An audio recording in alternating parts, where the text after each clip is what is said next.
Michael Pearson ajusta sa cravate, une manie nerveuse qu'il avait depuis ses 20 ans chez Belridge Financial. À 52 ans, il avait atteint ce que la plupart considéreraient comme une vie confortable, un poste de cadre supérieur chargé de clientèle, une maison de style colonial en banlieue et 23 ans de mariage avec Catherine, son amour de fac. La sécurité de la routine était devenue à la fois son confort et sa prison. Encore une soirée tardive, Monsieur Pearson ? Le gardien de sécurité acquiesça tandis que Michael badgeait à 19h30. Le dossier Westland. Les chiffres doivent concorder avant la réunion de demain, répondit Michael, esquissant un sourire fatigué. Son téléphone vibra. Catherine, encore tard ce soir, chérie. Ne m'attends pas. La 3e fois cette semaine. La 12e ce mois-ci. Michael fixa le message, le nœud familier dans son estomac se resserrant. Il s'était dit que c'était à cause de sa promotion au poste de chef de service dans sa maison d'édition, des responsabilités accrues, des nouveaux auteurs qui nécessitaient son attention. Pourtant, quelque chose dans sa voix avait changé ces derniers mois, une certaine légèreté quand elle recevait certains appels, la façon dont elle détournait l'écran de son téléphone quand il entrait dans la pièce. Son estomac gargouilla, lui rappelant qu'il avait sauté le déjeuner pour un appel client. Au lieu de rentrer dans une maison vide, il décida de s'offrir un dîner chez Magnolia, un nouveau restaurant chic du centre-ville que Catherine avait mentionné vouloir essayer. Peut-être la surprendrait-il avec une soirée en amoureux là-bas quand leurs emplois du temps s'aligneraient. Le maître d'hôtel le conduisit à une petite table dans un coin, partiellement isolée par une cloison ornementale de plantes suspendues et de paravents décoratifs. Parfait pour un homme dînant seul qui ne voulait pas avoir l'air esselé. Michael commanda un whisky sec et étudia le menu, l'esprit encore à moitié absorbé par les chiffres du dossier Westland. Le restaurant avait une ambiance chaleureuse au bois sombre, éclairage ambré et le doux murmure des conversations ponctuées de rires occasionnels. Un dîner d'affaires à sa gauche, ce qui ressemblait à un premier rendez-vous à sa droite. Michael prit une longue gorgée de sa boisson, laissant la chaleur se répandre dans sa poitrine, essayant d'apaiser la tension perpétuelle qui était devenue sa compagne. Quand il l'entendit, il se figea, à moitié gorgé. Le rire de Catherine. Distinctif et musical, le même rire qui l'avait attiré vers elle à travers une place bondée de l'université, il y a 25 ans. Un rire qu'il n'avait pas entendu chez eux depuis des mois. Michael abaissa lentement son verre, son cœur se mettant soudain à battre à tout rompre. La cloison bloquait sa vue directe, mais le son venait de juste derrière. Il resta parfaitement immobile, s'efforçant d'entendre par-dessus le bruit ambiant du restaurant. « Tu es terrible. » Sa voix. Indubitablement la sienne, avec un ton enjoué qu'il reconnaissait à peine. « On ne peut pas continuer comme ça, tu sais. » Une voix d'homme répondit, trop basse pour que Michael puisse saisir les mots, mais le ton intime était clair. Puis Catherine de nouveau, « Et si quelqu'un nous voit ?» Les mains de Michael commencèrent à trembler. Il les posa à plat sur la nappe pour les stabiliser. Avec une précision mécanique, il sortit son portefeuille, laissa suffisamment d'argent pour couvrir son whisky intact et se leva. Ses mouvements semblaient déconnectés de son corps, comme s'il dirigeait les membres d'un étranger. Avec une désinvolture délibérée, il se dirigea vers le panneau des toilettes, ce qui le ferait passer devant la cloison qui dissimulait la table de sa femme. Le temps ralentit alors qu'il tournait au coin. Là était assise Catherine, dos à lui, les cheveux coiffés différemment que lorsqu'elle avait quitté la maison ce matin-là. En face d'elle se trouvait un homme que Michael n'avait jamais vu, peut-être 40 ans, les cheveux poivre et sel et une montre coûteuse qui captait la lumière alors qu'il tendait la main à travers la table pour prendre celle de Catherine. Aucun d'eux ne remarqua Michael. Il vit l'alliance de Catherine scintiller à son doigt alors qu'elle l'entrelaçait avec celui de l'étranger. L'intimité du geste le frappa comme un coup physique. Dans ce moment suspendu, Michael catalogua les détails avec une clarté bizarre, la bouteille de Cabernet à moitié vide entre eux, les restes du dessert au chocolat qu'ils avaient apparemment partagé, la légère tache de rouge à lèvres de Catherine, la façon dont son corps se penchait vers l'autre homme avec un désir indéniable. Michael continua à marcher, entra dans les toilettes et s'enferma dans une cabine. Son reflet dans la porte de métal poli montrait un visage vidé de sa couleur. Il s'aspergea le visage d'eau froide, se regardant dans le miroir, cherchant une reconnaissance dans ses propres yeux. 23 ans, murmura-t-il à son reflet. Il sortit par la porte latérale du restaurant, avalant l'air frais de la nuit. Dans sa voiture, il resta immobile, les mains agrippant le volant, observant l'entrée du restaurant. 42 minutes plus tard, Catherine sortit avec son compagnon. Sous le lampadaire, Michael les vit s'embrasser, pas un petit bisou amical, mais une étreinte prolongée qui communiquait tout ce qu'il avait besoin de savoir. L'homme l'aida à monter dans une Audi argentée, puis s'éloigna en voiture. Michael suivit à distance prudente, ses phares éteints jusqu'à ce qu'il soit plusieurs voitures derrière. L'Audi ne se dirigea pas vers la maison de l'homme, comme Michael s'y attendait, mais vers un hôtel du centre-ville, le Westbridge, l'un des plus chers de la ville. Il les regarda entrer ensemble, remarqua la manière désinvolte dont la main de l'homme se posait sur le bas du dos de Catherine, un geste de possession, de familiarité. Michael attendit sur le parking pendant 3h17. Quand Catherine sortit seule, rajustant sa jupe et vérifiant son téléphone, il se baissa sur son siège. Il la vit appeler un VTC, attendit qu'elle soit partie, puis rentra chez lui en silence. Leur chambre était plongée dans l'obscurité à son arrivée. Le côté du lit de Catherine était vide, comme il s'y attendait. Selon son texto, elle travaillait tard. Il s'assit au bord du matelas, tout habillé, fixant la photo de mariage sur leur commode. Le téléphone de la maison sonna, le surprenant. À 23h47, ce ne pouvait être qu'une urgence ou... « Allô » répondit-il. « Michael ?»« Oh, tant mieux, tu es encore levé. » La voix de Catherine, légèrement haletante.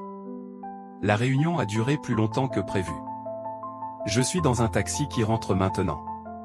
Comment s'est passée la réunion, demanda-t-il, sa voix étrangement calme. Exténuant. La nouvelle série de thrillers a du retard, et le service marketing a besoin des supports promotionnels pour hier. Les mensonges coulaient sans effort de sa bouche. Tu as dîné ? Oui, dit-il. Au Magnolia. Il y eut une brève pause avant que Catherine ne réponde. Ah bon ? C'était bien ? J'avais envie de tester cet endroit. C'était instructif, dit Michael. Quand elle rentra 20 minutes plus tard, il fit semblant de dormir. Il écouta ses mouvements silencieux dans la salle de bain, sentit le savon d'hôtel qu'elle avait utilisé pour se doucher avant de quitter son amant, remarqua comment elle avait soigneusement placé ses vêtements dans le panier à linge sale au lieu de les laisser traîner par terre comme d'habitude. Le sommeil ne vint jamais. Tandis que l'horloge digitale avançait vers le matin, Michael resta parfaitement immobile à côté de sa femme endormie, son esprit clair comme de l'eau de roche pour la première fois depuis des mois, voire des années. L'engourdissement qu'il avait envahi au restaurant laissait place à autre chose, ou une rage froide et calculée qui concentrait ses pensées avec une terrible précision. À l'aube, Michael savait exactement ce qu'il allait faire. Pendant 2 semaines, Michael devint une ombre dans sa propre vie. Il allait au travail, prenait ses repas, répondait quand on lui parlait, mais sa véritable existence se déroulait dans les interstices, dans la documentation méticuleuse de l'emploi du temps de Catherine, dans l'application de suivi qu'il avait secrètement installée sur son téléphone, dans le petit carnet où il enregistrait les schémas de sa tromperie. Le nom de l'amant était David Ellison, 43 ans, récemment divorcé, un responsable marketing chez Greystone Publishing, la même entreprise où travaillait Catherine, mais dans un service différent. Ils se rencontraient 3 à 4 fois par semaine, généralement au Westbridge, parfois dans son appartement du centre-ville. Leur relation durait depuis environ 7 mois, coïncidant avec la promotion de Catherine. Michael apprit tout cela sans engager de détective privé. Il n'en avait pas besoin. À l'ère numérique, l'infidélité laissait des miettes électroniques, l'historique de localisation, SMS récupérés à partir de sauvegarde cloud, reçus par email pour des chambres d'hôtel et des cadeaux. Catherine était devenue négligente, croyant Michael trop confiant ou trop absorbé par son propre travail pour s'en apercevoir. Tu es silencieux ces derniers temps, remarqua Catherine pendant le petit déjeuner un matin, l'étudiant avec ce qui semblait être une véritable inquiétude. Tout va bien au travail ? Michael la regarda vraiment et vit l'étrangère qu'elle était devenue. Ou peut-être avait-elle toujours été cette personne, et il avait été trop aveugle pour le voir. Juste fatigué, répondit-il, donnant la même excuse qu'elle lui avait donnée d'innombrables fois. Le comte Westland est exigeant. Elle acquiesça, acceptant son mensonge aussi facilement qu'il avait autrefois accepté le sien. Ne travaille pas trop. Tu sais ce que le docteur Simons a dit à propos de ta tension artérielle. La tendresse dans sa voix lui retourna l'estomac. Comment pouvait-elle encore jouer le rôle d'une épouse concernée tout en le trahissant aussi complètement? Ce soir-là, alors que Catherine envoyait un texto à son équipe depuis le canapé du salon, Michael finalisa son plan dans son bureau à domicile. Il ne suffisait pas de la confronter à la preuve de sa liaison. Un simple divorce serait trop propre, trop facile. Elle passerait à autre chose avec David, peut-être avec un sentiment de soulagement que la tromperie puisse cesser. Michael voulait plus qu'une fin à son mariage, mais il voulait que Catherine et David ressentent le même sentiment dévastateur de trahison, la même humiliation publique, la même destruction de sécurité qu'il avait ressenti dans ce restaurant. L'occasion se présenta 3 jours plus tard lorsque Catherine mentionna un gala de l'édition à l'hôtel Westbridge, le lieu même de ses rendez-vous réguliers avec David. « C'est ce samedi, dit-elle, évitant presque son regard. Je sais que c'est à court terme, mais aimerais-tu venir ? Ce sera peut-être ennuyeux pour toi ou juste des gens de l'industrie qui se félicitent entre eux, mais il y a un bar ouvert. » Elle prononça ces derniers mots avec un sourire qui n'atteignait pas ses yeux. Michael reconnut l'invitation pour ce qu'elle était, une tentative d'apaiser les soupçons en l'incluant dans un événement où elle et David interagiraient inévitablement. Elle se croyait assez habile pour sauver les apparences tout en poursuivant son aventure sous son nez. « J'adorerais, » répondit Michael avec un enthousiasme sincère que Catherine prit à tort pour de l'affection conjugale.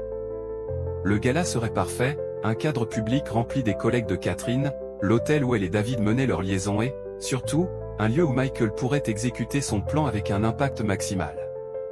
Pendant les 2 jours suivants, Michael se prépara méticuleusement. Il se rendit dans un magasin d'électronique dans une autre ville, achetant du matériel en espèces. Il téléphona depuis un téléphone portable prépayé, créa des comptes de messagerie et fit livrer des articles spécifiques à un service de réception de colis plutôt qu'à son domicile. Le vendredi, pendant que Catherine était en retard au travail, Michael se rendit au Westbridge Hotel en tant que client potentiel pour un événement. Le responsable de la restauration lui fit visiter les installations, notamment la salle de bal où se tiendrait le gala de l'édition. Michael nota la disposition, les entrées de service, l'emplacement des caméras de sécurité. Il posa des questions détaillées sur leurs capacités audiovisuelles, expliquant que sa société envisageait le lieu pour une prochaine retraite d'entreprise. Ce soir-là, Catherine rentra chez elle pour trouver Michael en train de mettre la table pour le dîner, chose qu'il n'avait pas faite depuis des mois. « Quelle est l'occasion ? » demanda-t-elle, visiblement surprise. « Un homme ne peut-il donc pas cuisiner pour sa femme ?» répondit Michael, en débouchant une bouteille de son pinot noir préféré. « Je me suis dit qu'on pourrait passer une bonne soirée avant ton grand gala de demain. » Le sourire de Catherine s'affaiblit légèrement.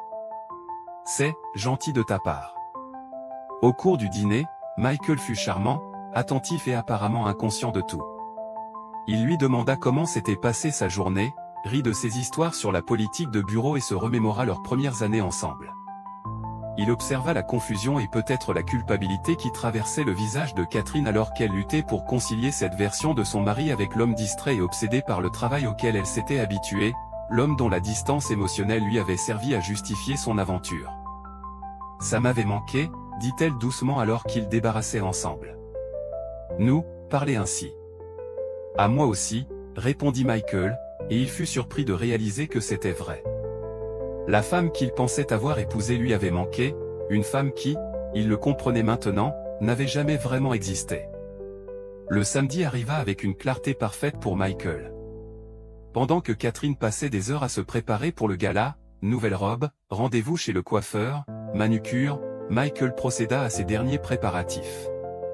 Il s'habilla avec un soin inhabituel dans son plus beau costume, ajouta une nouvelle cravate que Catherine lui avait offerte pour son anniversaire, pendant les premiers mois de son aventure, nota-t-il amèrement, et porta même l'eau de Cologne chère qui n'avait pas été utilisée sur sa commode depuis des années. « Tu es beau, » dit Catherine quand il sortit de la salle de bain, ses yeux s'écarquillant légèrement. « J'avais oublié comme tu te faisais bien. »« Et tu es magnifique, » répondit Michael, admirant sa robe noire ajustée et sa coiffure soignée.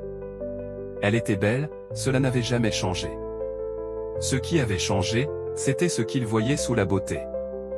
Dans la voiture, Catherine bavardait nerveusement sur les personnes qui seraient au gala, les auteurs qui pourraient apparaître, les dirigeants qu'elle devait impressionner. Michael conduisait en silence, hochant la tête de temps en temps, son esprit concentré sur la soirée à venir. « Tu es sûr que ça te convient ?» demanda Catherine alors qu'il se garait dans le parking de l'hôtel. Ces événements de l'industrie peuvent être assez ennuyeux pour les étrangers.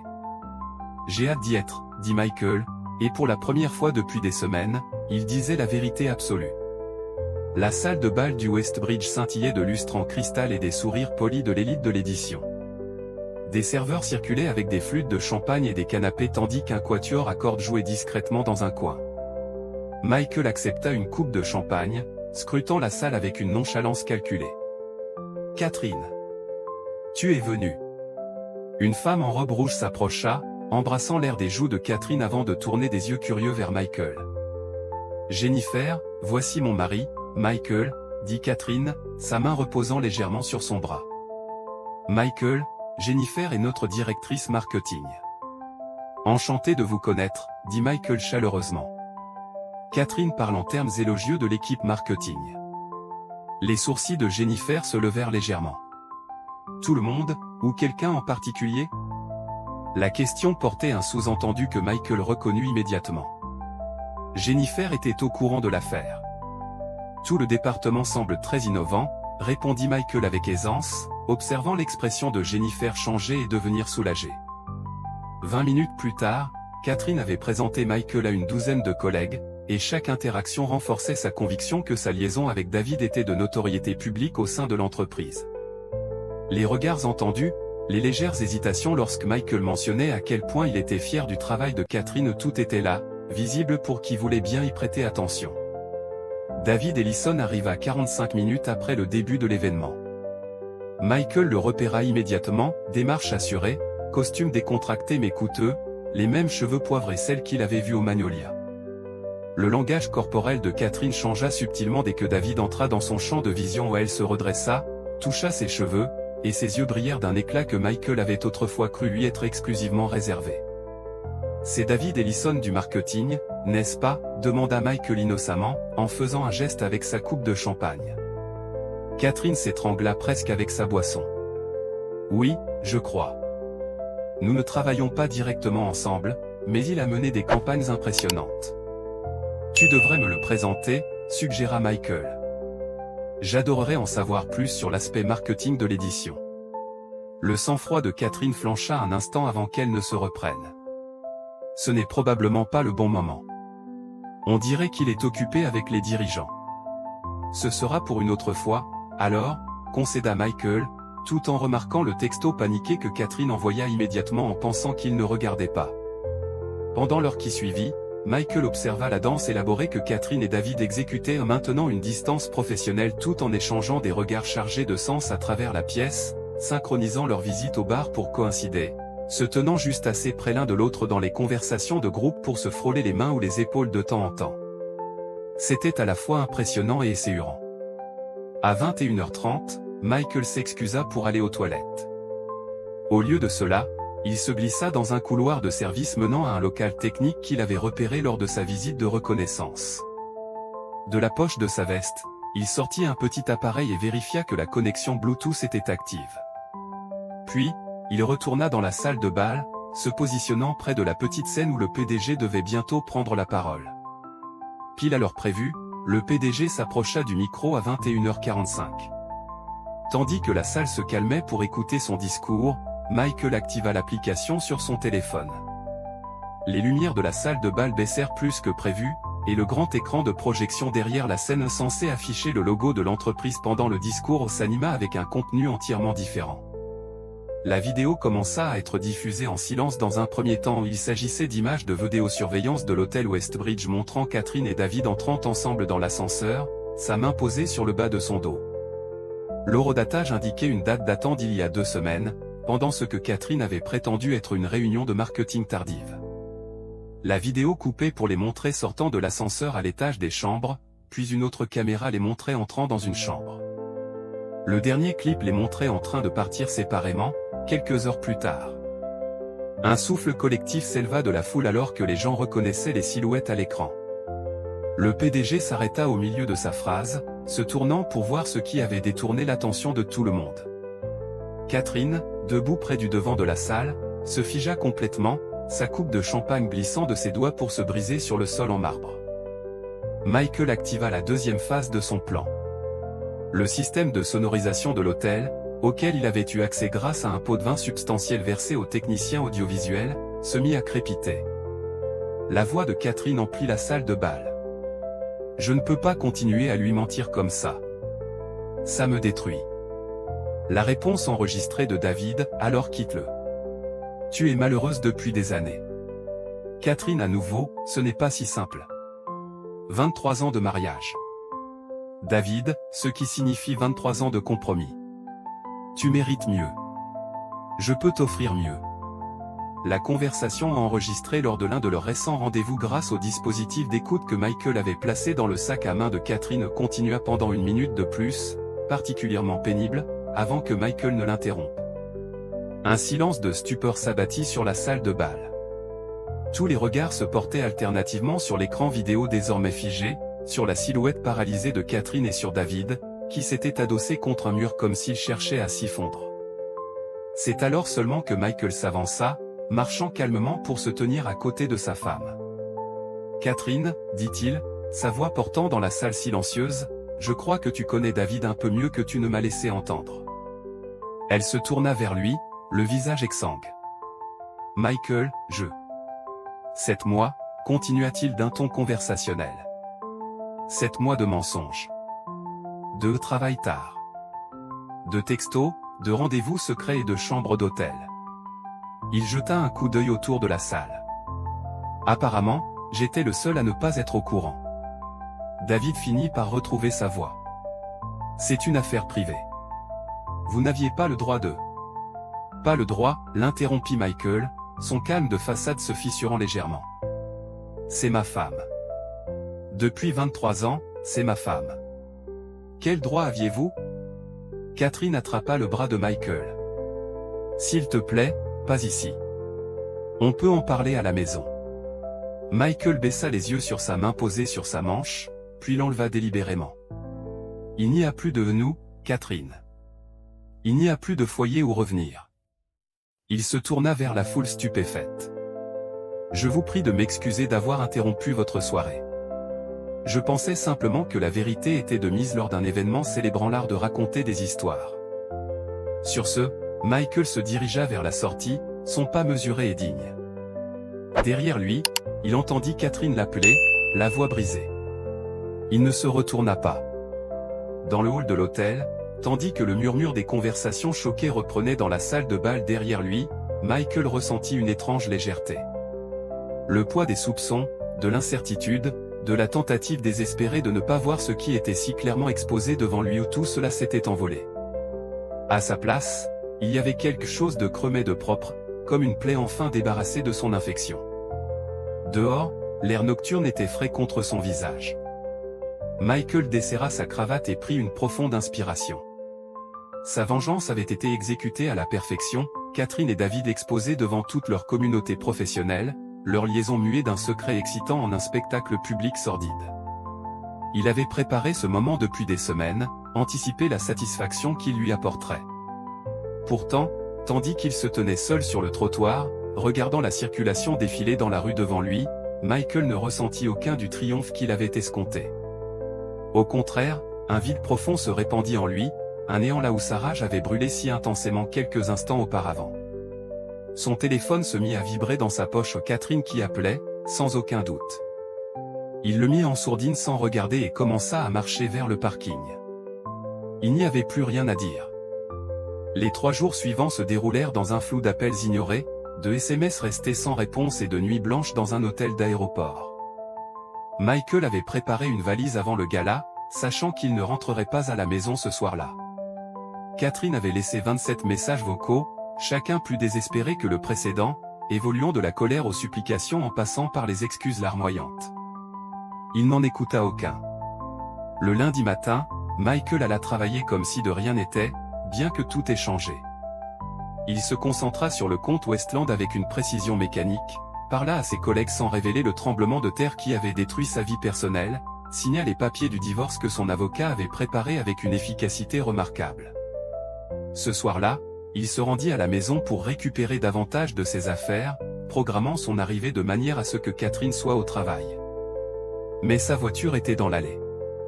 Michael resta assis dans son véhicule pendant plusieurs minutes, se demandant s'il devait revenir plus tard, avant de finalement décider de poursuivre son chemin. C'était toujours légalement son domicile. Il n'allait pas s'y faufiler comme un voleur. Catherine l'attendait dans le salon, assise raide sur le bord du canapé. Ses yeux étaient rougis, ses cheveux tirés en arrière sans ménagement. Elle paraissait à la fois plus vieille et plus vulnérable qu'il ne l'avait jamais vue. « Tu es revenu » dit-elle, la voix rauque. « Pour certaines choses » répondit Michael en se dirigeant vers les escaliers. « Je n'en ai pas pour longtemps. »« Michael, s'il te plaît. Il faut qu'on parle. » Il s'arrêta, une main sur la rampe. « Je crois que la phase des discussions est dépassée, Catherine. Ce que tu as fait était cruel, » dit-elle, un éclair de colère perçant son extérieur maîtrisé. « Tu m'as humilié devant tous mes collègues. » Michael se tourna complètement vers elle, sentant un regain de la froide fureur qui l'animait depuis des semaines. « Et comment qualifierais-tu exactement ce que tu m'as fait? À notre mariage? J'ai fait une erreur. » « Une erreur » répéta Michael, la coupant. « Une erreur, c'est oublier un anniversaire. Une erreur, c'est faire brûler le dîner. Ce que tu as fait était une campagne soutenue de tromperie. Pendant 7 mois, tu m'as menti en face chaque jour. » Catherine tressaillit à ces mots. « Je n'ai jamais voulu te blesser. »« C'est la partie la plus blessante, » dit Michael doucement. « Tu ne m'as même pas assez considéré pour t'inquiéter de me blesser. J'étais juste un inconvénient, un obstacle à ton bonheur avec David. »« Ce n'était pas comme ça, » protesta-t-elle. « Les choses entre nous étaient froides depuis si longtemps. Tu étais toujours en train de travailler, toujours distrait. David m'a fait me sentir vu. Et plutôt que de m'en parler, plutôt que de suggérer une thérapie ou même simplement de me dire que tu étais malheureuse, tu as choisi de tromper. » Michael secoua la tête. « Ne fais pas porter la responsabilité de ça à ce que j'ai fait ou pas fait, Catherine. C'était ton choix. Le tien et celui de David. » Une larme coula sur sa joue. « Y a-t-il un moyen de surmonter ça? 23 ans, Michael.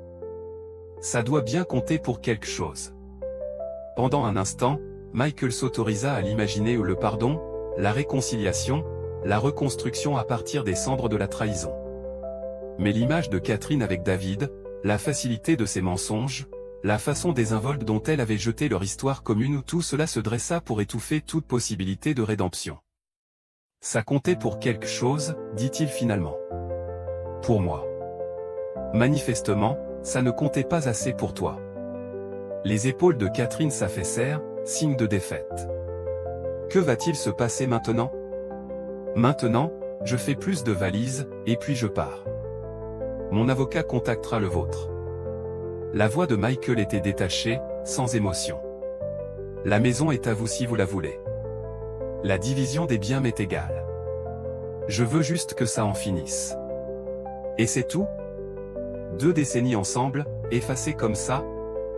Michael promena son regard dans le salon ou sur les photos au-dessus de la cheminée, les meubles qu'ils avaient choisis ensemble, la vie qu'ils avaient bâtie et qui ressemblait à présent à un décor de théâtre élaboré plutôt qu'à une maison. C'est toi qui l'as effacé, Catherine. Pas moi. Il commença à monter les escaliers, puis s'arrêta, se retournant vers elle. En valait-il la peine? En vaut-il encore la peine, maintenant que tout le monde est au courant? Le silence de Catherine valait réponse. David n'avait pas appelé depuis le gala. Sa carrière à la maison d'édition était probablement finie, sa réputation en lambeaux. Quelle que soit la passion qui avait alimenté leur liaison, elle n'avait pas survécu à son étalage public. Michael hocha la tête une fois, puis continua à monter. Il fit ses valises méthodiquement, ne prenant que ce dont il avait besoin, des vêtements, des documents personnels, quelques livres. Le reste, les possessions accumulées de leur vie commune, n'avaient plus aucun sens pour lui. Quand il redescendit, Catherine était toujours assise dans la même position, fixant le vide. Michael posa sa clé de maison sur la table de l'entrée. « Au revoir, Catherine, » dit-il simplement, et il sortit. Dans sa voiture, Michael resta assis un long moment, fixant la maison qui avait été son foyer pendant 15 ans. Il s'était attendu à ressentir quelque chose en voyant Catherine, de la rage, de la satisfaction, voire de la tristesse.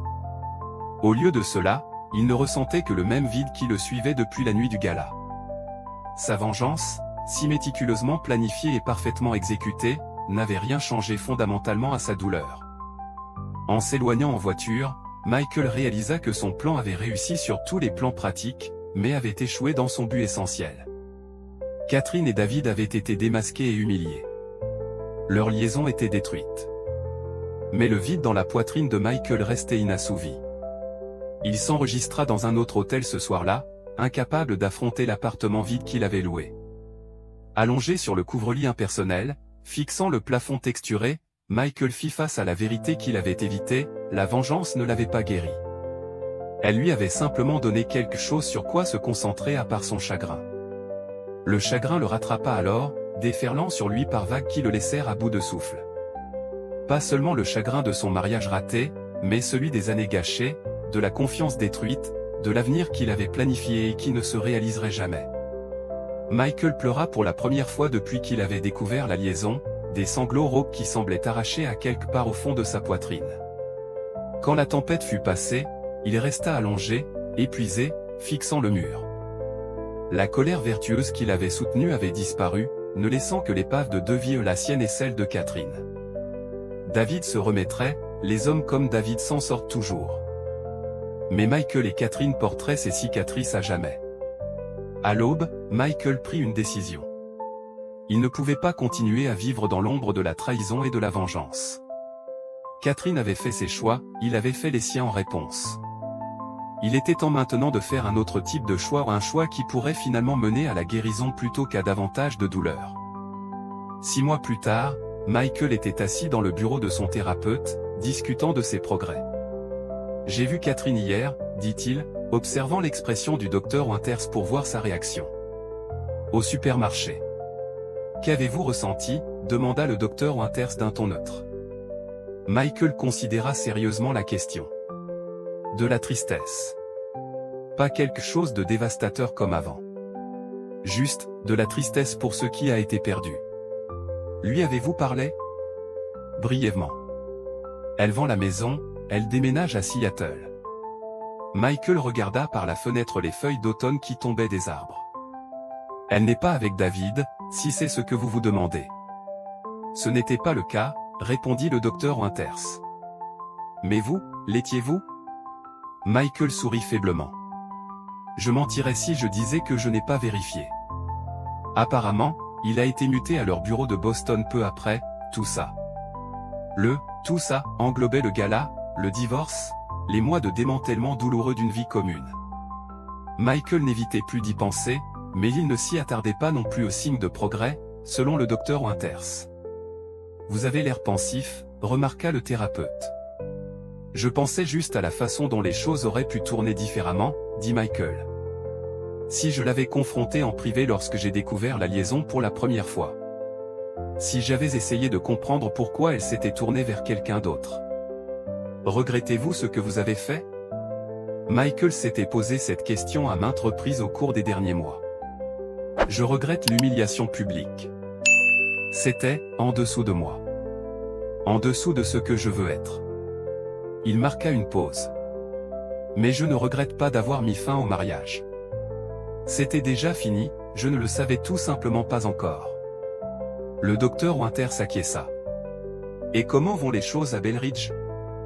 Mieux, en fait. J'ai accepté ce poste de directeur régional.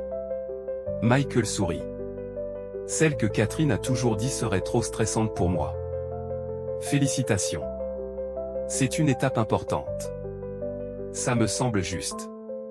Pour la première fois depuis des années, je fais des choix en fonction de ce que je veux, pas de ce qui s'intègre à notre routine. La séance terminée, Michael traversa le parc près du cabinet du docteur Winters. L'air était vif, les arbres resplendissaient de couleurs automnales. Il avait recommencé à apprécier ces petits plaisirs, des moments de beauté qui existaient indépendamment de sa douleur. Son téléphone sonna. Le nom de Jennifer s'affichait, l'ancienne collègue de Catherine qu'il avait contactée des mois après le gala, initialement pour s'excuser de son rôle dans la facilitation tacite de l'affaire, et finalement pour lui proposer un café. « Salut, Jennifer », répondit-il, en continuant sa promenade. « On tient toujours pour le dîner de vendredi ?» demanda-t-elle. « J'ai trouvé ce nouveau resto vietnamien qui paraît incroyable. »« Absolument », répondit Michael. « J'ai hâte. » Ce n'était pas romantique entre eux, pas encore, peut-être jamais. Mais c'était une connexion, une amitié qui grandissait sur les cendres de son ancienne vie. Jennifer comprenait ses blessures sans qu'il ait besoin de les expliquer. Parfois, c'était suffisant. Alors que Michael raccrochait, il aperçut un couple sur un banc du parc d'âge moyen, se tenant la main, visiblement à l'aise l'un avec l'autre. Autrefois, un tel spectacle aurait ravivé les souvenirs amers de ce qu'il avait perdu. Aujourd'hui, il se contenta de le noter comme une possibilité ou quelque chose qui pourrait exister dans son avenir s'il restait ouvert à cette perspective. Ce soir-là, dans son appartement qui n'était plus un logement provisoire mais un chez-soi qu'il avait délibérément créé pour lui-même, Michael consulta ses emails et trouva un message de Catherine. L'objet était simple, « Merci ». Le message était bref, « J'ai retrouvé la boîte à recettes de ta mère en faisant mes cartons. Je l'envoie à ton bureau. Je sais combien elle compte pour toi. J'espère que tu vas bien. K. » Michael ferma l'email sans répondre. Il n'y avait plus rien à se dire. La colère s'était estompée, ne laissant qu'une paisible reconnaissance d'un chapitre clos. Il ouvrit son ordinateur portable et continua à travailler sur l'itinéraire de voyage pour ses prochaines vacances, un voyage en solo au Portugal, quelque chose qu'il avait toujours voulu faire mais qu'il avait sans cesse repoussé. L'avenir s'étendait devant lui, non écrit et lui appartenant entièrement pour le façonner. La vengeance qu'il avait consumée lui avait finalement appris quelque chose d'inattendu, que pour aller de l'avant, il ne fallait pas détruire ceux qui l'avaient blessé, mais reconstruire soigneusement son individualité pièce par pièce, jour après jour, choix après choix. Dehors, à travers sa fenêtre, les lumières de la ville s'allumèrent au crépuscule. Michael se prépara à dîner, ouvrit une bonne bouteille de vin et s'assit à sa petite table, n'étant plus hanté par la chaise vide en face de lui. Il leva son verre dans un toast silencieux non pas à ce qu'il avait perdu, mais à ce qu'il pourrait encore trouver. La trahison qui avait failli le détruire était devenue, en fin de compte, le catalyseur de son renouveau.